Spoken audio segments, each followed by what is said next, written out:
4, 3, 2, 1. Ils sont partis.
Bientôt, commandant, nous aurons 6 autres bâtiments de ce modèle, et nous aurons alors la plus moderne des flottes. Vous ne serez pas les seuls à avoir une flotte moderne, Johnson.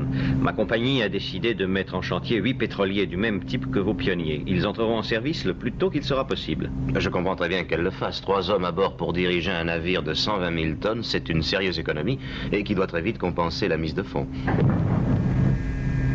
Que se passe-t-il, Collins? Le réacteur arrive à son point de saturation. Eh bien, dans ce cas, passez les commandes sur manuel, Collins. Les commandes sont sur manuel. Très bien, attention, Collins. Quelles sont les indications aux instruments? 0,54 en augmentation.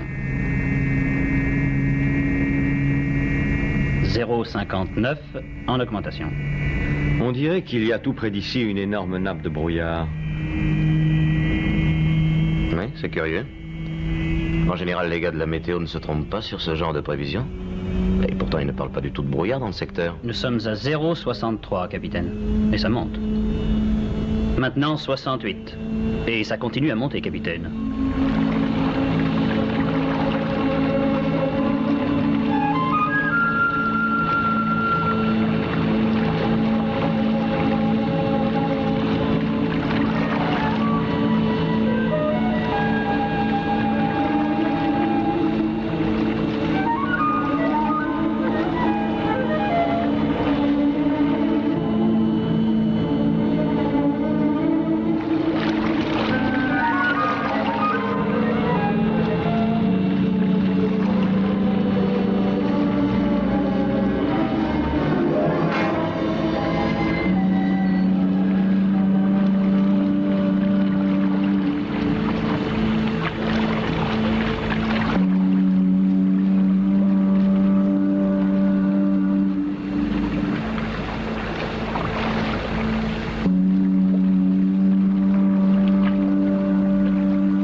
marraine. En tant que président de la compagnie, je vous remercie de l'honneur que vous nous faites. Je le fais le grand cœur, Lord Roden, je vous prie de le croire. Et si vous voulez bien monter à la tribune d'honneur, milady.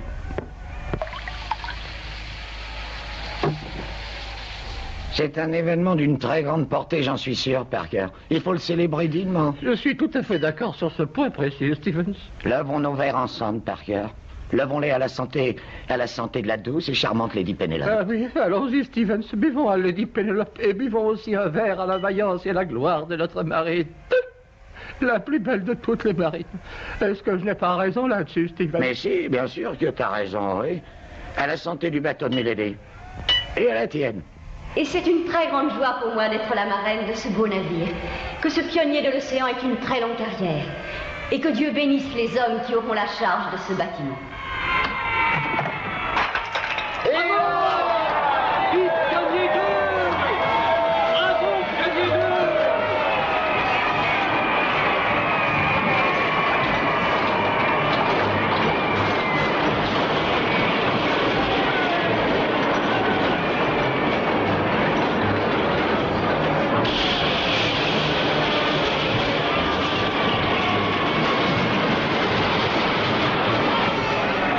Oh, je suis émerveillée par ce spectacle, Lord Roden. Quel magnifique bâtiment. Je trouve extraordinaire qu'on puisse lancer un bateau sans l'avoir essayé une fois à l'avance. Dis donc, regarde un peu cette beauté. Tu la trouves pas sensationnelle? Oh, flûte, j'ai laissé tomber mon bonnet. Gloire aux pionniers. Comme vous pouvez, je pense, l'entendre, c'est au milieu des vivas de la foule que le pionnier numéro 2 vient de toucher l'eau. Tout s'est déroulé comme prévu.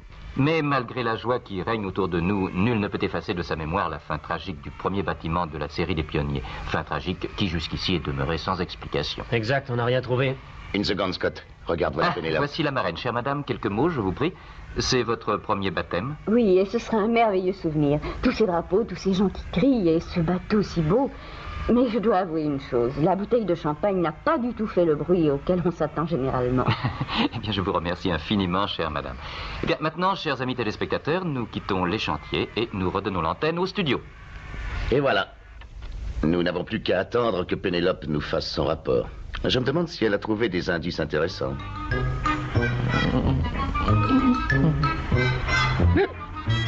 Ah, j'ai soif. Oh, Parker. Parker, veuillez vous réveiller. Mais je suis tout à fait réveillé. Je vous entends tout à fait bien, Milady. Dites-moi, Parker, que s'est-il passé avec la bouteille de champagne? Voilà, en peu de mots, ce qui s'est passé avec cette bouteille. Elle était d'une bonne année et j'ai trouvé dommage de la gaspiller. Alors j'ai fait une substitution, oui, enfin, je veux dire, j'ai fait une substitution. Enfin, une espèce d'échange. Cela explique évidemment la faiblesse de l'éclatement contre la coque. Dites-moi, Parker, qu'y avait-il alors dans la bouteille que j'ai cassée? J'ai honte, Milady. Mais la bouteille, votre bouteille, contenait de l'eau du robinet. Parker, nous reparlerons de cette affaire plus tard. J'ai un message à communiquer d'urgence à Monsieur Tracy.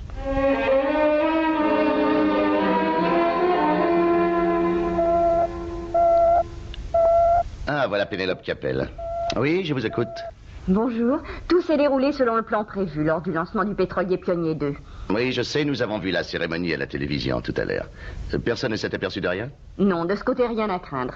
Lord Roden semblait ravi de me voir près de lui à la tribune. Et le bâtiment, avez-vous pu aller le voir d'assez près, Penelope? Oui, les officiels ont eu la bonté de me le faire visiter en détail. Je n'ai rien remarqué qui soit anormal. Je suis presque certaine que ce bateau ne court aucun danger. Eh bien, je suis heureux de vous l'entendre dire. Penelope, merci encore pour votre aide dans cette délicate affaire. Mais je vous en prie, de rien.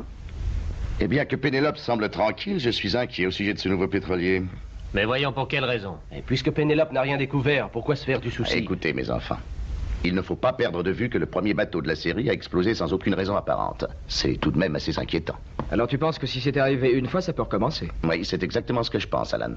De toute manière, il n'y a rien d'autre à faire qu'à attendre que le navire entreprenne son premier voyage. C'est vrai, inutile de s'alarmer autant à l'avance. Tant que le pétrolier n'est pas pâté, nous ne pouvons absolument rien faire qui soit efficace. Est-ce qu'il y aurait déjà du nouveau? Oh non, pas aussi vite. Oui, John, j'écoute. Que se passe-t-il? Je viens de recevoir un appel de détresse qui vient des îles Oahu dans le Pacifique Sud et qui nécessite une action immédiate. Bon, de quoi s'agit-il, John? Un énorme typhon est en train de ravager l'île. L'hôpital est très sévèrement menacé de destruction, les fondations commencent à bouger et les malades vont sûrement se trouver en danger. Bien, merci, John. Scott va partir et se rendre sur les lieux le plus tôt possible. D'accord, compris, je garde le contact avec la base. Ce n'est pas le pétrolier qui a des ennuis, c'est déjà ça. Eh bien, allons-y. En route, Scott. Oui, tout de suite.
Allô, engin numéro 1 à la base. Je suis au-dessus du Pacifique. Ma position est 324 degrés 007.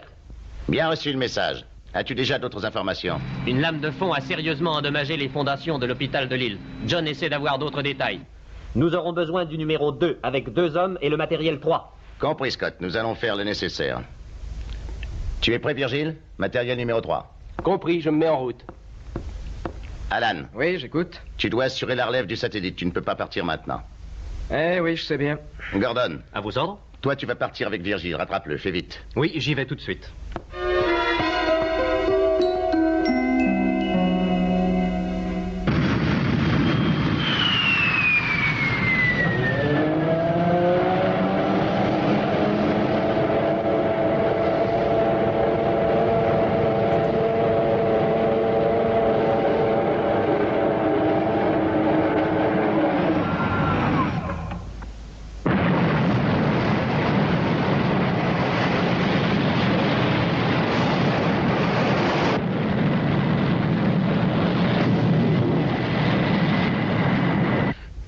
Allô, ici Scott. Oui, parle, Scott, j'écoute. Je suis prêt à poser mon appareil dans la zone d'opération. Il y a de graves perturbations atmosphériques. Tintin, dis à Bren de venir 1 minute, veux-tu? Oui, j'y vais tout de suite. Et tu crois que c'est le temps qui trouble ainsi les émissions? Je ne sais pas encore, Alan. Ah, voilà Virgile qui va nous parler. Mais on ne l'entend pas du tout. Si Virgile a perdu le contact, lui aussi, cela commence à devenir très sérieux. Ah, voilà Bren. Que pensez-vous de ça, grand savant? Hélas, j'ai bien peur que John, lui aussi, ait perdu tout contact avec les autres, Monsieur Tracy. Le satellite semble être neutralisé par une autre force. Peut-être un autre satellite. Mais c'est déjà arrivé et ça n'a jamais autant duré, il me semble. Mais oui, je sais bien, Monsieur Tracy, mais cette fois, l'interférence semble extrêmement puissante. Alan. Oui? Tu dois normalement aller relever John dans 6 heures. Es-tu prêt à partir? Ah oui, bien sûr. Bren, nous avons, je crois, besoin des informations que seul peut fournir notre satellite. Oui, c'est exact, Monsieur Tracy. En conséquence, vous allez partir avec Alan.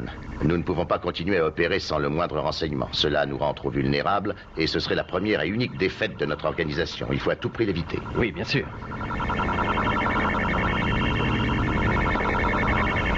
Nous sommes prêts, allons-y. À bientôt, Monsieur Tracy. À bientôt. Je vous souhaite bonne chance à tous les deux.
Tenez, Bren, voilà l'enregistrement des interférences. Ah, ça ne va pas être simple d'obtenir des résultats à partir de cet amalgame. Et ce n'est pas certain, Alan. En matière d'analyse sonore comme celle-ci, un enregistrement fait hors de l'atmosphère terrestre est souvent beaucoup plus facile à lire. Allons-y, Bren, en route. Plus vite vous serez en bas au laboratoire, plus vite vous aurez trouvé la solution. Alors à bientôt, Alan. Au revoir, John. Attention, n'oublie pas que tu me dois 6 heures. D'accord.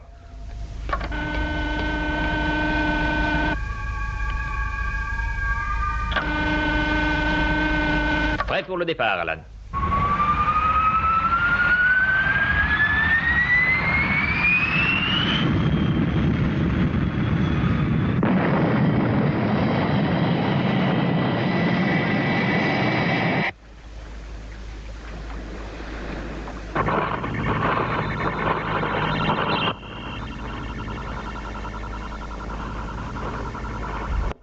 Y a-t-il quelque chose de nouveau dans la situation, Monsieur Tracy? Hélas non, Kyrano, rien du tout. Nous sommes toujours sans aucun contact. Et il est effrayant de constater à quel point nous sommes tributaires de la moindre panne dans les communications. Allons, vous êtes en train de vous démoraliser, Monsieur Tracy. Pour l'instant, il n'y a rien de tragique que je sache. Et que fait donc, Monsieur Bren? Nous ne le voyons plus depuis un moment. Il cherche encore, Kyrano. Ce n'est pas facile à trouver. Tant que cette interférence ne sera pas éliminée, nous n'aurons pas le contact à longue distance. Mais peut-être n'est-il pas interrompu sur courte distance. Peut-être que les engins 1 et 2 peuvent communiquer. Eh bien, je vais toujours aller faire quelque chose à manger pour tous les 4. Il est inutile de nous laisser mourir de faim. Bien sûr, Tintin. Excellente idée. Oh, ça doit être l'avion du continent qui apporte le courrier. Non, Kyrano, c'est Scott qui revient. Tintin, mets un couvert de plus. Scott va arriver, je le connais, il doit avoir faim. Pas moyen de se faire entendre avec tous ces parasites radio. Enfin, espérons qu'il y aura à manger à la maison, je suis mort de faim.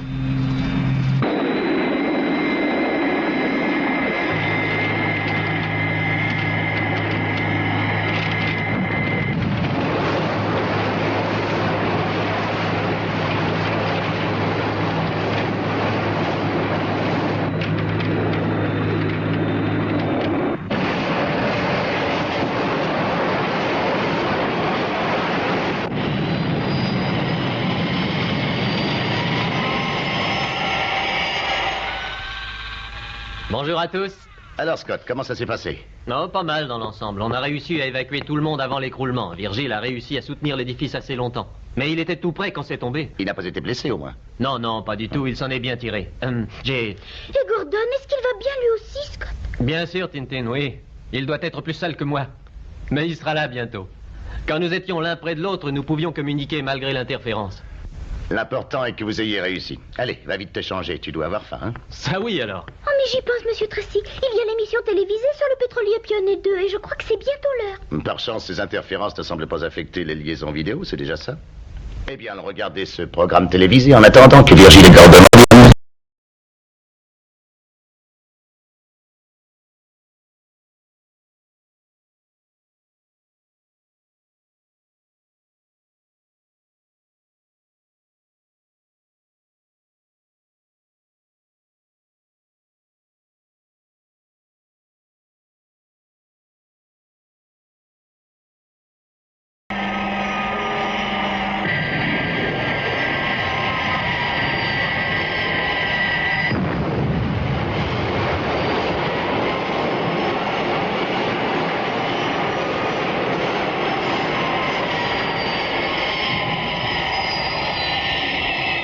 Nous n'avons plus qu'à attendre le retour du numéro 3.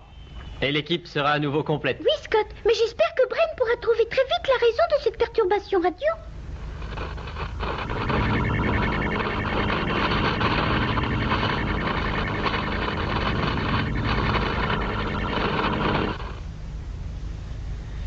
Voulez-vous me passer la bande encore une fois, je vous prie, Tintin? Oui, tout de suite, grand savant.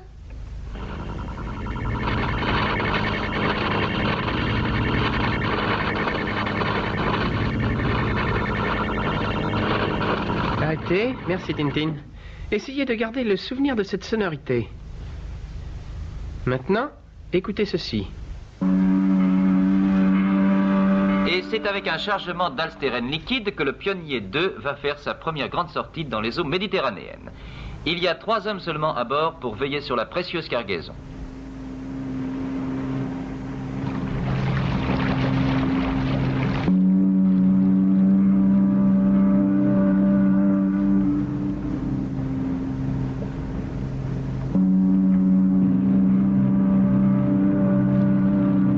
Janssen, pour l'amour du Seigneur, maintenant que nous sommes en haute mer, cessez de vous amuser avec cette sacrée sirène et établissez le contact radio. Oui, capitaine. Branchez le numéro 2. Numéro 2 branché. Pionnier 2, appelle la base. Allô, ici Pionnier 2, appelle la base. Allô, allô, me recevez-vous? Ici la base du port de Londres. Parlez, Pionnier, je vous reçois très bien. Tout fonctionne parfaitement. Rien à signaler. Notre prochain appel de contrôle aura lieu ce soir à 6 heures précises. Compris, merci, terminé. Notre cap est à 259 à la vitesse de 50 nœuds. C'est parfait, Janssen. À une pareille vitesse, nous serons rentrés à la maison en un temps record.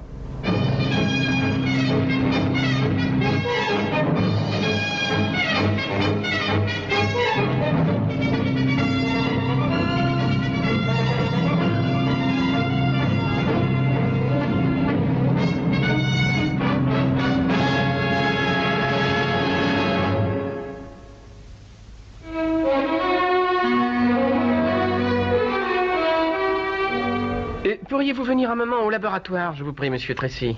Des ennuis, grand savant? Nous avons trouvé la nature de l'interférence, mais ça présente quelques difficultés. Très bien, Bren, j'arrive tout de suite. Essayez l'opération encore une fois. Et mesurez les quantités avec grand soin avant de faire le mélange. Ah oui, il ne s'agit pas de se tromper, Tintin.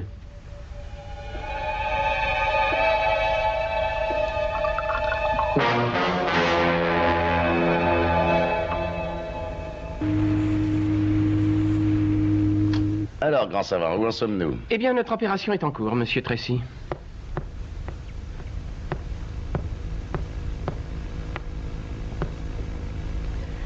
Voulez-vous faire passer la bande originale, Tintin? Voilà, gros savant.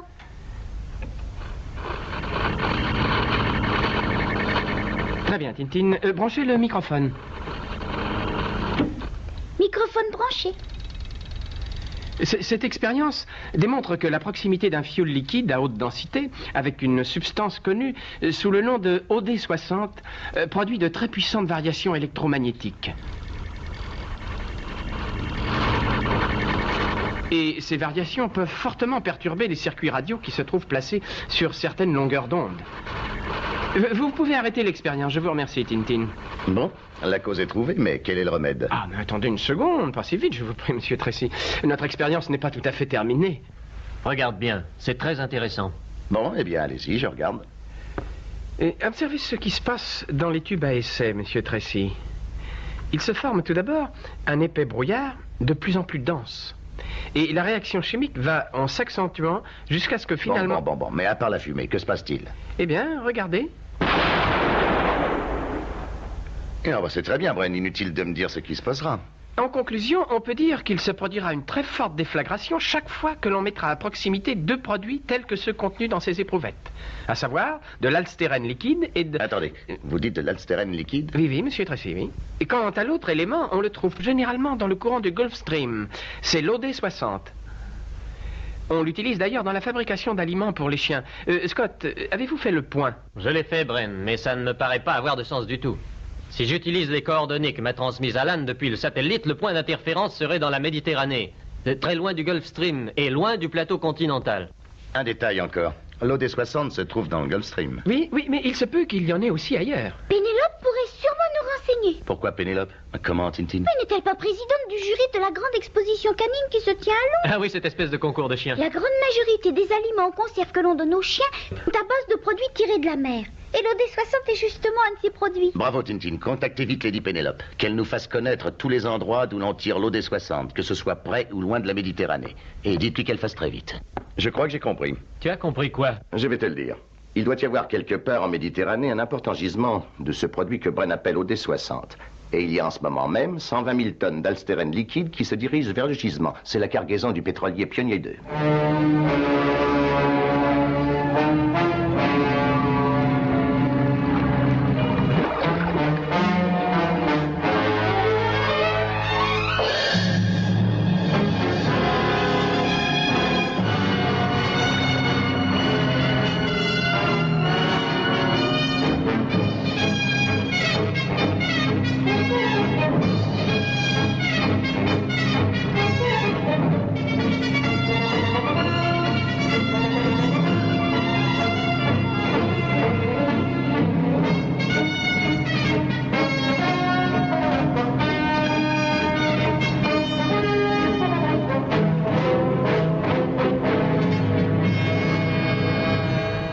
nous approchons de la côte, capitaine. Tant mieux, Janssen, j'étais un peu inquiet.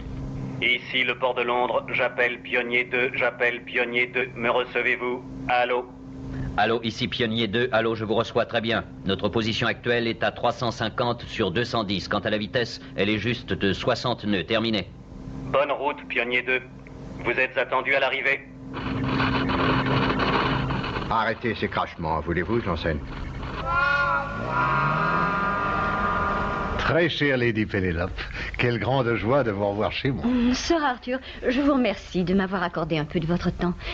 J'aurais aimé avoir quelques détails sur le livre que vous m'avez donné. En effet, mes lectrices m'ont souvent demandé, à propos de l'alimentation de leurs chiens, quelques précisions sur ce produit qu'on appelle, je crois, l'OD60. Je veux bien, cher ami, mais je vous demande une certaine discrétion. Nous ne tenons pas trop à divulguer la position de nos sources d'approvisionnement. Oh, soyez tranquille, Sir Arthur. Vous pouvez compter sur ma plus entière discrétion. Je n'en doute pas un instant, très cher. Regardez cette carte et vous allez comprendre. Si nous suivons le Gulf Stream sur toute sa longueur, nous trouvons ici, aux abords des côtes de la Floride, de très larges gisements d'OD60. Mais ce sont les gisements principaux, n'est-ce pas? En existe-t-il ailleurs qu'en cet endroit? Eh bien, à vrai dire, nous n'en sommes pas encore sûrs.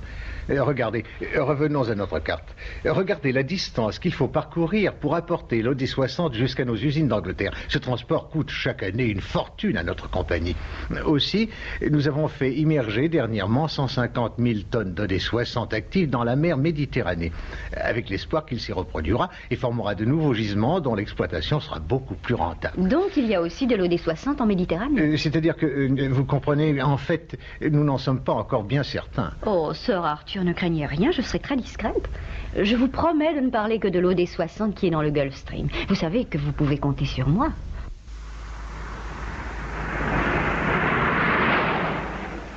Puis-je me permettre d'espérer que la mission de Milady a été un succès? C'est un succès, Parker. Sir Arthur a confirmé ce que nous avions déjà soupçonné. Il y a bien de l'OD60 quelque part dans la mer Méditerranée.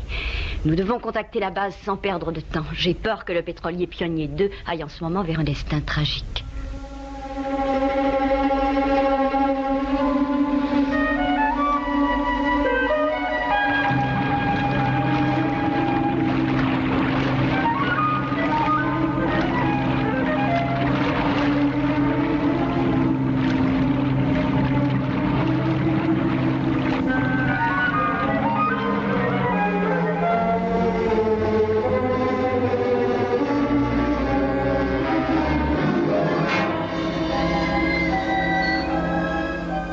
Allô, j'appelle Pionnier 2, ici la sécurité internationale.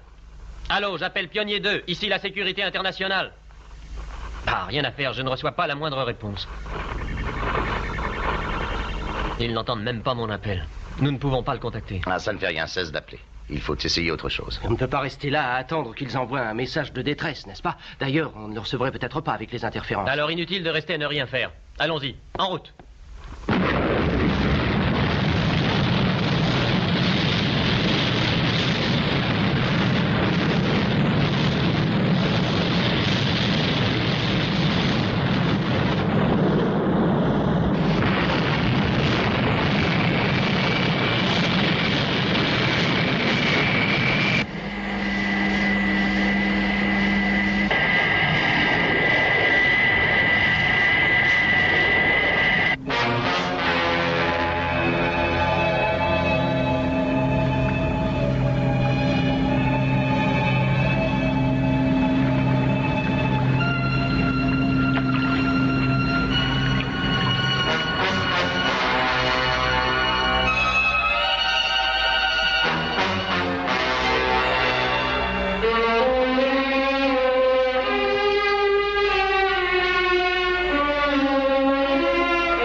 Allô, ici Pionnier 2 qui appelle le port de Londres. Allô, allô, le port de Londres, m'entendez-vous?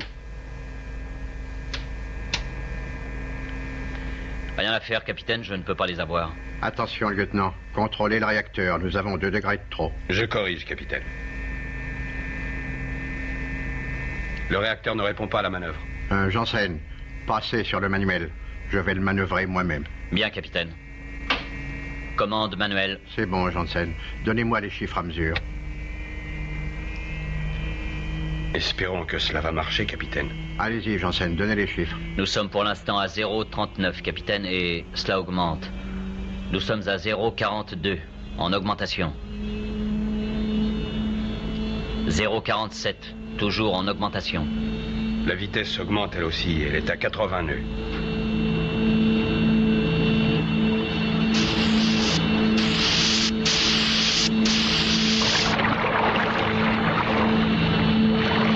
Allô, ici Pionnier 2, j'appelle le port de Londres. Répondez. Allô, appel de détresse de Pionnier 2. Rien ne va plus, lieutenant. Le réacteur tourne trop vite. Baissez le rideau anti-radiation. Vous, Janssen, contrôlez notre course au radar. Nous devons être à 37,0 sur 240. Bon sang. Pour un premier voyage, ça se présente assez mal. Jusqu'au brouillard qui s'y met.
Confirme le relevé, capitaine. 37,0 sur 240. 85 nœuds.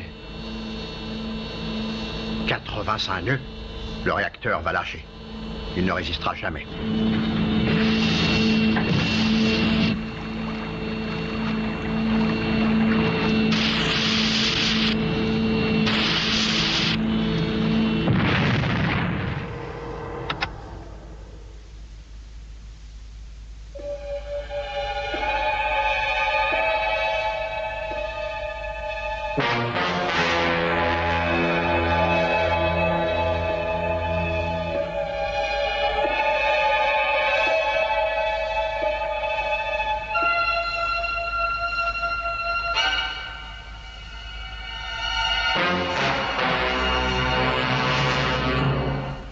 Janssen.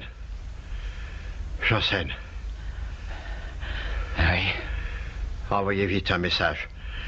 Vous appellerez l'Organisation de la Sécurité Internationale. C'est notre seule chance. Sans air conditionné, nous ne pourrons plus rester en vie longtemps. Allô, j'appelle la Sécurité Internationale. Allô, vous m'entendez? Répondez, la Sécurité Internationale.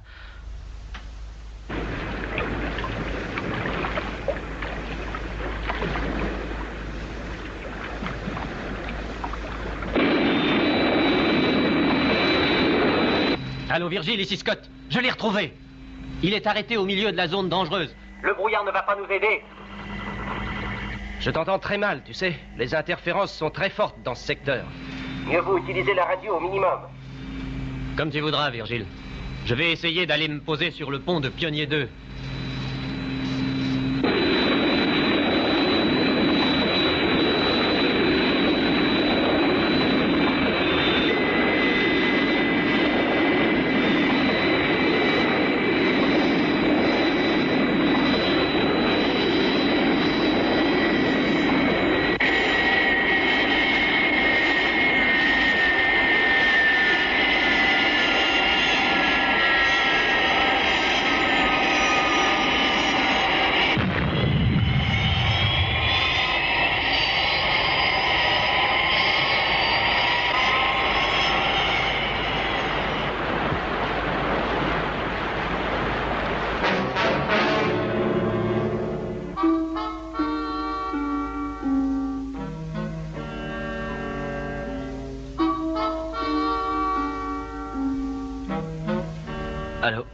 J'appelle la sécurité internationale.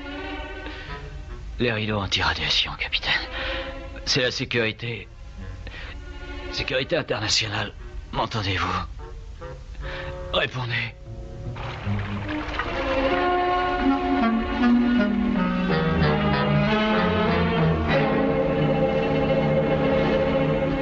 Eh bien, c'est démoralisant comme spectacle. J'espère que Virgile n'est plus très loin.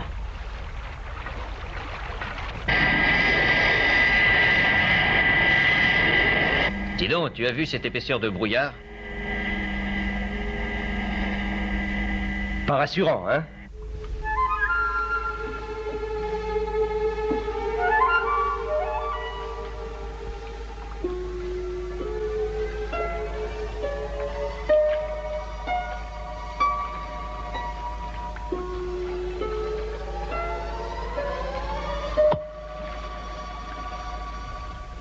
Ici la sécurité internationale. Allô, ici la sécurité internationale. Allô, m'entendez-vous?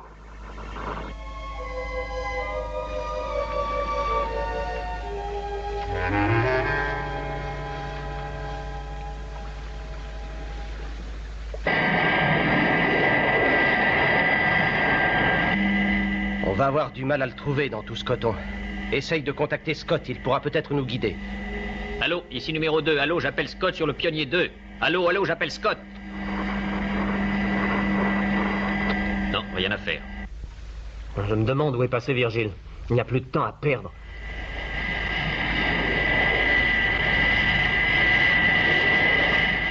Ah, le voilà. Allô, allô, Virgile, tu m'entends? Ici Scott sur le Pionnier 2. Allô, ici Scott, tu m'entends? Ça y est, il est là. Je t'entends, Scott. Guide-nous. Bon, j'entends très bien vos réacteurs. Essayez de venir doucement sur votre droite. Là, on verra. Vous vous rapprochez. Essayez 4 degrés sur la droite.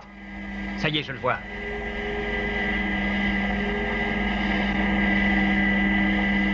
Ça y est, Virgile. Faites vite, ça va mal par ici. Il n'y a pas de temps à perdre. Prépare-toi, John. Tu vas descendre. Compris, Virgile. Et tâche de ne pas le manquer.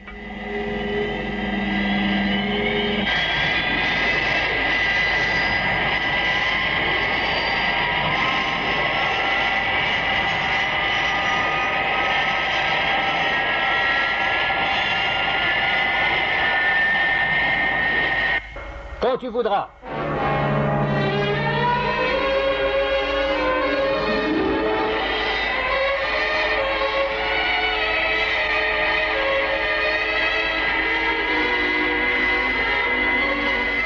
Allô, Virgile, ici Scott.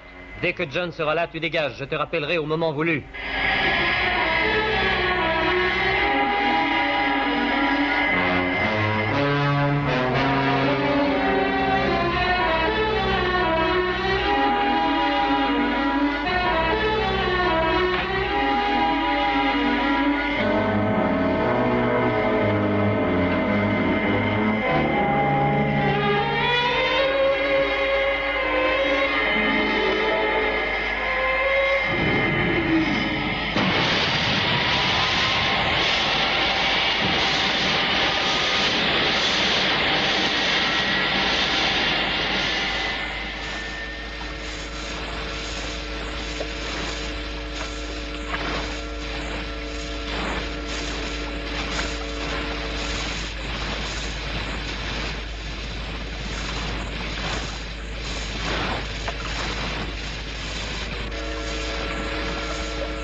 Comment ça se passe, Scott? J'ai presque fini.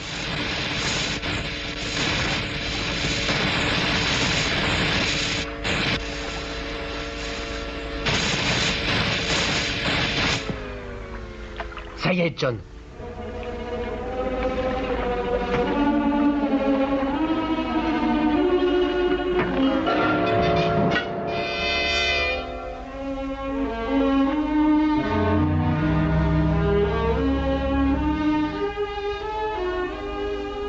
Ils ont l'air mal en point. En effet. Vite, allons-y. Dis donc, regarde.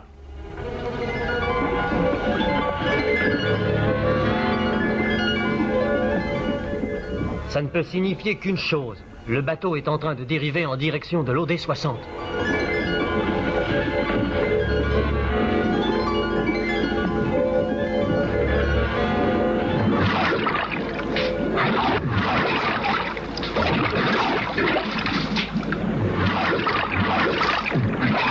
Allô, Virgile, tu ferais bien de venir et d'attendre. Nous n'allons pas avoir beaucoup de temps pour évacuer le pétrolier. D'accord, j'arrive. Et Scott, où en est-il? Il s'occupe de l'équipage. Capitaine, vous m'entendez? Appelez la sécurité internationale. Notre seule chance. Notre seule chance. J'espère ne pas vous décevoir, capitaine. Allô, Virgile? Tu es juste au-dessus de nous. Descends un peu.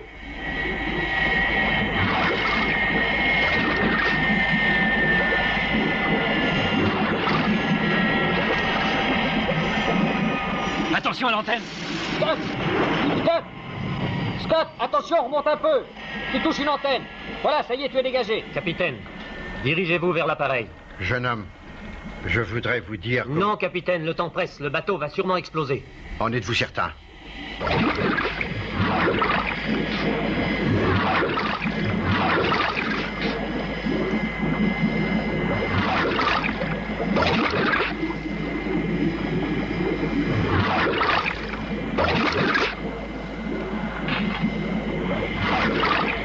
C'est fait, Virgile. Tu peux dégager. Et éloigne-toi rapidement. Entendu, je pars, Scott.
Toujours pas de nouvelles de Scott?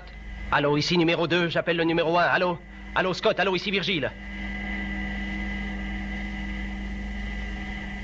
Les interférences ont cessé, il devrait pourtant nous entendre. Pourvu qu'il ait eu le temps.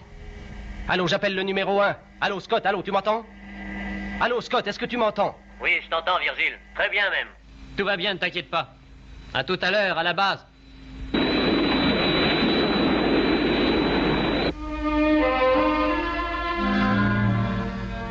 Eh bien, moi, je pense qu'un navire de 120 000 tonnes représente un énorme capital investi. Et que par conséquent, eh bien, on aurait dû essayer de le sauver lui aussi. Bien sûr, John, mais comment faire? C'est tout juste si j'ai eu le temps de partir. Oui, mais justement, cela fait partie des risques calculés que nous prenons. Je vous en prie, les enfants. Dis-moi, John, combien de sauvetages as-tu fait déjà? Oh, j'ai dû en faire une douzaine, je crois. Et toi, Scott? Oh, moi, je les ai tous faits. Bon, alors, à quoi vous sert cette dispute? Mais ce n'était pas du tout une dispute. Non, une simple discussion. Hein, John? Écoutez, depuis des années, l'homme est parvenu à maîtriser les plus difficiles techniques industrielles. Il est capable de dominer la matière. Lorsqu'un bâtiment s'écroule, il peut aussitôt en reconstruire un autre. Une vie humaine, c'est autre chose. Et c'est pour cela que la sécurité internationale ne s'intéresse pas aux détails matériels. Sa mission est de sauver des vies humaines. Rien ne doit nous distraire de cette mission. Rien du tout. Vous êtes d'accord? Bien sûr, Tata. Je suis tout à fait d'accord sur ce point. Moi aussi, je suis d'accord. Eh bien, vous m'envoyez ravi. Allez donc tremper votre tête chaude dans la piscine. Je voudrais bien lire en paix.